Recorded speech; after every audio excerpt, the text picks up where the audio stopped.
Thank you very much, Sister Helen.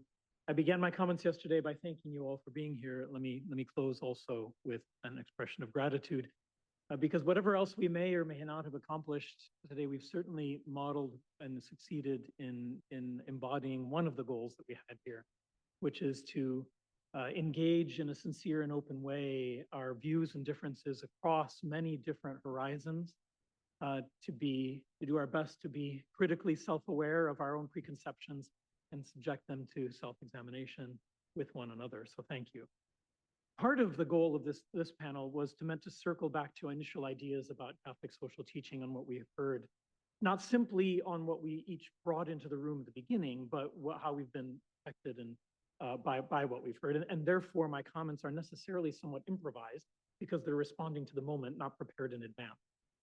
I'll start by just pointing out that there are two different goals at the heart of the mission of the Pontifical Academy of Social Science. One of them is to bring the richness of the tradition of the Church into the realities of the world, engaging with the best thinking of social sciences.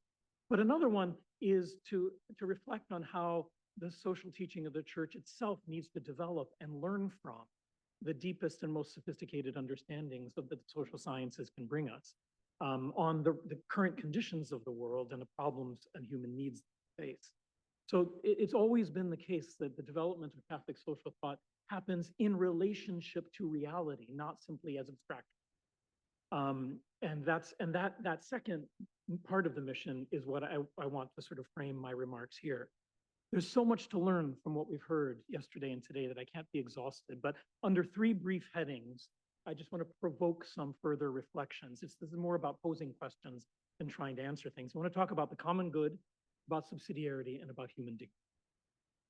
With respect to the common good, I think it's been very evident how difficult it is in the current context to identify, let alone to construct any idea to construct a common commitment to the universal common good of all peoples on a global scale, especially against the background of the deep value pluralism that Daniel Inarati reminded us of almost at the beginning of our sessions yesterday, and about the competitive global environment that we've heard about much more today. Interdependence heightens the urgency of the question of the universal common good, but it doesn't by itself create a universal common good. The universal common good needs more. It needs what John Paul II reminded us. It needs a commitment of our virtue to solidarity. It doesn't just happen, right? And so an appeal to rights, for example, which we've heard so much of, and I've dedicated my entire professional career to, is simply insufficient. Our rights paradigm is helpful. It's a necessary piece of what we do, but rights themselves are deeply contested internally. And so just an appeal to rights is not going to be enough to generate an adequate commitment and recognition of what is at stake as part of the universal common good. And another sub-point under that is that whatever effort we make to flesh out the meaning of the universal common good in this context has to pay renewed attention within Catholic social thought to the universal destination of goods, and a related idea within that heading, the preferential option for. What do those mean when we're talking about radically new forms of property itself? To say that there's a universal destination of goods. Well, what does it mean when we're facing radically new forms of poverty? And with a reminder that poverty itself is not just the absence of material benefit, right? The discussion of usury was very, very helpful in pointing a way towards getting at this, as well as the other discussions that we had about the various, distributional effects of tech-fueled growth on getting at the question of the content and meaning of the universal common good. The second heading is subsidiarity and its relation to authority in achieving that common good.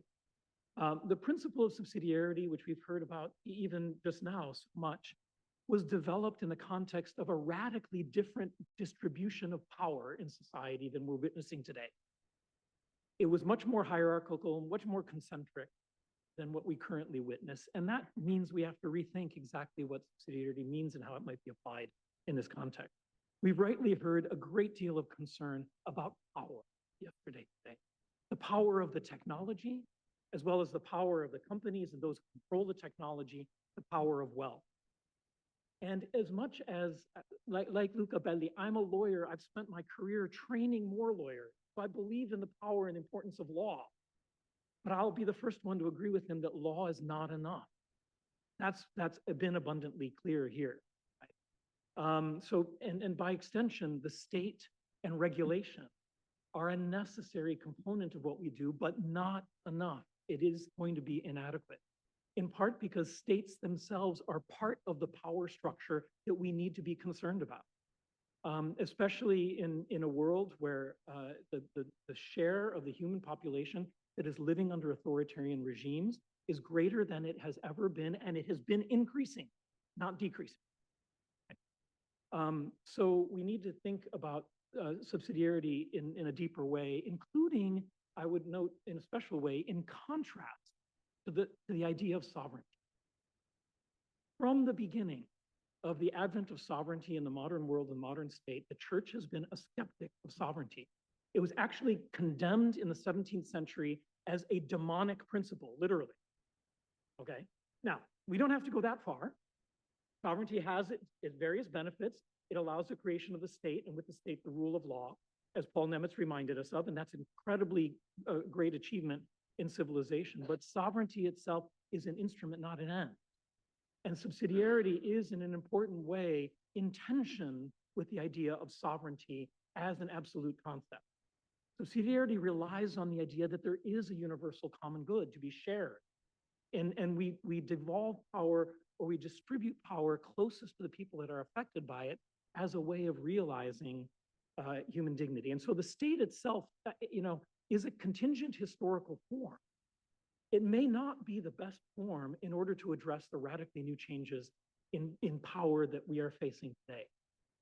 We need new forms of governance, the new forms of governance of businesses and private companies. We need new forms of radical collaboration, as it was mentioned, between non-state entities at regional levels, new forms of accountability, all things that bring power closer to the people who are affected by it and give them a greater stake of participation in it. In the end, part of what I'm trying to say is I don't think, as we think about subsidiarity and the concern about power, I think we should remember that the concern isn't about power itself. The concern is about the person. As long ago as 1951, Romano Guardini made a prophetic judgment about the technological age in which we find ourselves. He said, the future epoch will not have to deal with the problem of the increased power, even if it increases continuously and at an ever-accelerating rate, but that of its domination. The central meaning of this epoch, he said, will be the duty to order power in such a way that the person making use of it can remain a person. And that brings me to the third heading, which is human dignity. It is at the root of all Catholic social teaching that's recognized in the compendium and in other documents of the church. But to be honest, and I've spent 25 years writing about human dignity in the context of human rights and law. But I'll be the first to recognize, again, our discourse of human dignity is inadequate the moment that we're in. It's not simply enough to say the human being is the image of God. That's true. But we need to understand better what the consequences are of that principle. Dignitas Infinita, a beautiful document that was issued last year by the Dicastery for the Doctrine of the Faith, reminded us that even unchanging, indestructible ontological human dignity needs to be understood in different ways in relationship to the contingent and changing conditions and historical realities that we find ourselves in any given moment. In this case, we have to think about human dignity of the person as a subject, and I mean that in two dimensions. The subject in the sense of how the technology that we're looking at affects human beings' capacity to be a subject, to be an acting person, to be a free person. Everything that we've heard about AI agents, about cognitive integrity, goes to the heart of that. Does the human person still remain a subject in this context? But secondly, also the human person as a subject in the sense that we are the origin, the protagonists of any possible solution to the circumstances in which we find ourselves. We heard, wonderful little example of the extraordinary creativity that human beings bring to the challenges that we're facing, right? That it's not hopeless precisely because there are new ways of working, there are new ways of interacting. The creativity and dynamism of the human person is an extraordinary resource, the greatest resource that we have to rely on. And the future, as again, several of you reminded us in this, is changing and unpredictable in very rapid ways. It's not determined. It's never determined. So we need responsible human subjects. And we can't just be looking at systems. Again, I'm reminded here of a quote this time from one of my favorite poets, T.S. Eliot, who speaks in an ironic way of a moment in which human beings start dreaming of systems so perfect that no one needs to be good. That's the situation we're in right now, right? So in response to those challenges, we need to deepen our understanding of the various dimensions of human dignity in response to these threats.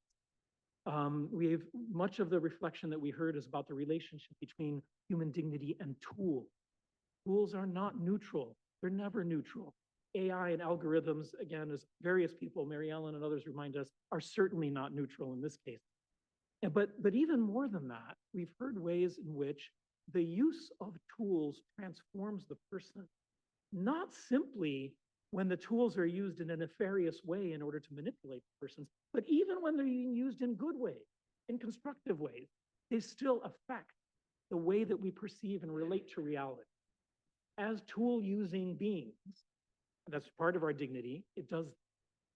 Secondly, we need a thicker understanding of human freedom and agency that goes beyond the focus on decisional individualistic autonomy that our era for several decades, including in particular my field of human rights, has foisted upon us. It's not enough to understand what is at stake here.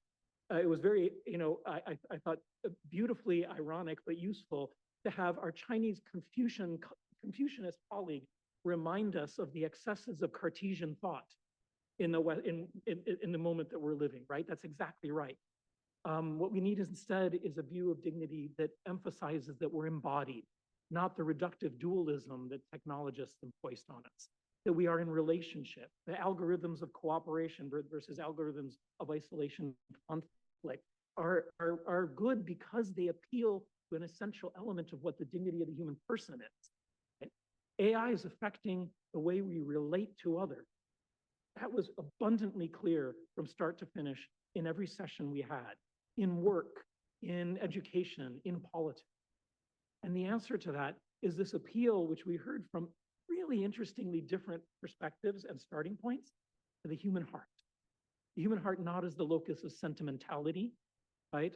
But as something that really recognizes that the human being can't be a quantified self, can't be purely instrumentalized, that a functionalist view that technology is promoting of what the human being is not enough, that a view that doesn't embrace the human being as a limited, dependent, vulnerable being is not only inadequate, but it's actually an affirmative threat to the weakest and most marginalized people within the human family. Even something like the value of privacy, which we've heard so much about, we can't understand that if all we think of as human beings is as a set of data. The heart captures that we need interiority, we need intimacy. There is a spiritual dimension to human dignity that can't be quantified but must be valued. It goes back all the way to the beginning, to the very first talk beyond our introduction that Javier Prades gave us of understanding the human being as mystery, right? Okay, I will close with this last thing.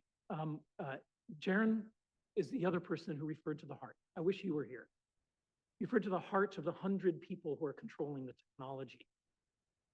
And there was this beautiful, interesting, provocative exchange between Raphael Yuste and Paul Schur, in which the question was, is it enough simply to understand what's going on in the brain, to understand what's going on in a person? And even Yuste acknowledged indirectly, passively, that the answer to that question is no. How did he acknowledge it? He acknowledged it by acknowledging that he lay awake in bed at night with his eyes open because he was having an Oppenheimer moment about the technology that he had developed. You can't explain that without an intuition and a self-awareness that the human being is something more than electrical impulses in a lump of meat, right? So we have to pay attention to that subjectivity as well, and that dimension of human dignity. The forces that change history are the same forces that change the human heart. That's what Laudato Si taught us. That's what we need to apply in the context of artificial intelligence. Thank you.